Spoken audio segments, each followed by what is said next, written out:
மோகனூர் அருகே வலையப்பட்டியில் சிப்காட் அமைக்கும் திட்டத்தை கைவிடவில்லை என்றால் காலவரையற்ற உண்ணாவிரத போராட்டத்தில் ஈடுபடப் போவதாக சிப்காட் எதிர்ப்பு குழுமம் சார்பாக அறிவிக்கப்பட்டுள்ளது.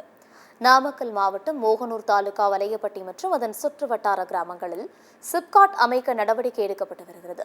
சிப்காட் அமைக்க தேர்வு செய்யப்பட்டுள்ள நிலங்களில் நீர்நிலைகள் இருப்பது மறைக்கப்பட்டுள்ளதாக கூறப்படுகிறது. இதனால் அங்குள்ள மக்களின் நீர் ஆதாரங்கள் பாதிக்கப்பட்டு கடும் வறட்சியான நிலை ஏற்படும் என்பதால் சிப்காட் எதிர்ப்பு குழுவினர் பல்வேறு போராட்டங்களில் ஈடுபட்டு வருகின்றனர். இது தொடர்பாக விவசாயிகள் உள்ளிட்டவர்களிடம் கருத்து கேட்டு உரிய நடவடிக்கை எடுக்க கோரி மாவட்ட ஆட்சியரிடம் மனு அளித்துள்ளனர். சிப்காட் அமைக்கும் திட்டத்தை கைவிடவில்லை என்றால் காலவரையற்ற உண்ணாவிரத போராட்டத்தில் ஈடுபட போவதாக எச்சரித்துள்ளனர். சிப்காட் அமைப்பதற்காக திருந்திய நிதிநிலை அறிக்கையில் 2021ஆம் ஆண்டு நிதியமைச்சர் சட்டப்பேரவையில் அறிவித்தார்.